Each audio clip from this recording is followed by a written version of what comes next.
Hello বন্ধুরা, তোমরা সবাই কেমন আছো? আজকের ভিডিওতে তোমাদের সবাইকে স্বাগত জানাচ্ছি।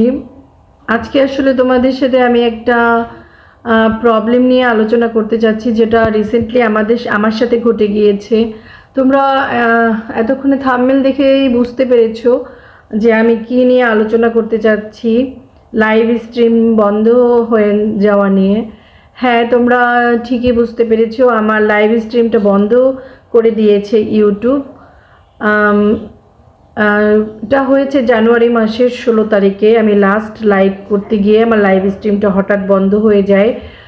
ডিজেবল আসে, ইউটিউব থেকে বলা হয় যে আপনার লাইভ স্ট্রিমটা ডিজেবল করে দেওয়া হয়েছে অনির্দিষ্টকালের জন্য, যেটা আমি দেখে খুবই শকড হয়েছি, ভীষণ শকড হয়েছি, যা ধারণার বাইরে। এবং আমার কোন কারণে আসলে লাইভ স্ট্রিমটা বন্ধ হয়ে গিয়েছিল সেটা তোমাদের সাথে শেয়ার করতে চাচ্ছিলাম, যাতে আমার মতো কেউ তোমরা আর ভুল না করে থাকো, আর যাতে তোমাদের কারো এই প্রবলেমটা না হয়।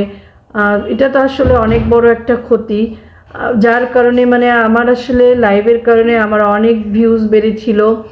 আমি দর্শকদের সাথে আরও বেশি কানেক্ট হতে পেরেছিলাম, যেটা আমি বেশ কিছুদিন যাবৎ ধরে পাচ্ছি না। এটা আমার জন্য খুবই দুঃখজনক। আমার ভীষণ খারাপ লাগছে, যা ধারণার বাইরে। ভাবলাম বিষয়টা নিয়ে তোমাদের সাথে একটু শেয়ার করি, যাতে তোমরাও সচেতন হও, পরবর্তীতে তোমরাও এই প্রবলেমে না পড়ো, তোমরা যাতে আরও বেশি সতর্ক হয়ে যাও। এই জন্য আসলে তোমাদের সাথে ভিডিওটা শেয়ার করা। আমার যে কারণটা হয়েছিল, আমার আসলে আমি একটা ফুড ব্লগ করতে যাচ্ছিলাম আর কি, লাইভ ব্লগ করতে যাচ্ছিলাম, যার কারণে আমি টেবিলে খাবার দাবার সাজিয়ে টাজিয়ে লাইভ অন করে রেখেছি। অন করে হঠাৎ করে মনে পড়লো যে আমার আর একটা খাবার রয়ে গিয়েছে রান্নাঘরে, আমি আনতে চলে গেলাম। ইতিমধ্যে লাইভের সামনে আমার বেবি বসেছিল, একা সিঙ্গেল। আসলে ইউটিউবে এজ রেস্ট্রিকশন আছে, লাইভে এজ রেস্ট্রিকশনটা কিন্তু মারাত্মক, যেটা আমি এখন বুঝতে পারছি। 18 বছরের নিচে লাইভ করতে পারবে না, বা 16 বছর, এরকম একটা লাইভ রেস্ট্রিকশন আছে, যেটা আমি বুঝতে পারিনি। আমার বেবি লাইভে একা কিছুক্ষণ ছিল, জাস্ট কিছুক্ষণ ছিল। আমি আসতেই মানে আমি কয়েক সেকেন্ডের মধ্যে আসতে দেখি লাইভ স্ট্রিমটা ইউটিউব ডিসেবল করে দিয়েছে, বন্ধ করে দিয়েছে, যেটা আমি একদম খুব শকড, ভীষণ শকড। আমি এত দুঃখ পেয়েছি বন্ধুরা, যে ধারণার বাইরে। যদিও একটা গুড নিউজ আছে আমার জন্য, সেটা হচ্ছে আমার এর জন্য আমার চ্যানেলে কোনো স্ট্রাইক আসেনি। আমার চ্যানেল ঠিক আছে, ওরা আমাকে রিভিউ দিয়েছে যে আপনার চ্যানেলের কোনো ক্ষতি হবে না, এর জন্য আপনার চ্যানেল ঠিক আছে, এবং পরবর্তীতে যেন আমার এই ভুলটা না হয়। তবে কবে আমার লাইভটা খুলে দেবে এটা কোনো ওরা শিওর করেনি। যদিও আমি ইউটিউবে ফিডব্যাকে গিয়ে আমি একটা মেসেজ সেন্ড করে রেখেছি ওদের জন্য, যাতে আমার চ্যানেলটা এনাবেল করে দেয়, আমার চ্যানেলে কোনো স্ট্রাইক নেই, আমার লাইভ স্ট্রিমটা যেন এনাবেল করে দেয়। এর জন্য আমি একটা ফিডব্যাক পাঠিয়েছি, কিন্তু তারপরেও ওরা আমার কোনো রিপ্লাই দেয়নি, এবং প্লাস আমাকে এনাবেল করে দেয়নি। যদিও আমি ভাবছি হয়তো বা 90 ডেজ মানে 3 মাস আমার বন্ধ রাখতে পারি, 3 মাস পরে এনাবেল করে দিতে পারে, এমন একটা আশা রাখছি। এটা আসলে আমার জন্য ভীষণ ক্ষতিকর।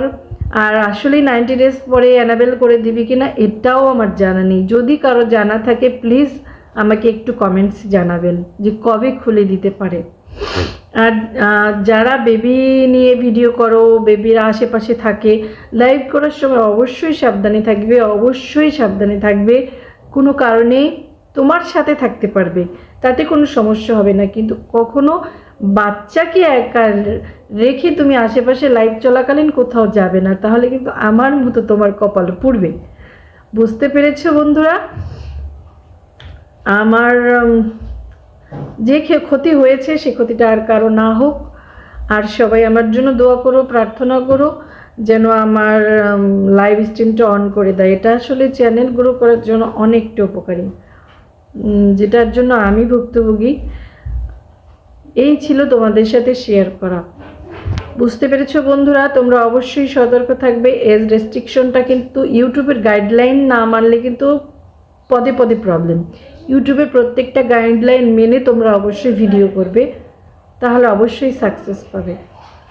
যাই হোক বন্ধুরা, ভিডিওটা দেখে যদি কেউ উপকৃত হও তাহলে আমি ধন্য হব, আর আমার ভিডিও করার সার্থকতা হবে। এই ছিল ভিডিও।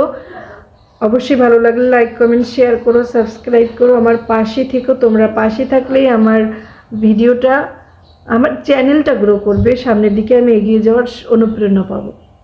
বাই বাই, ভালো থেকো।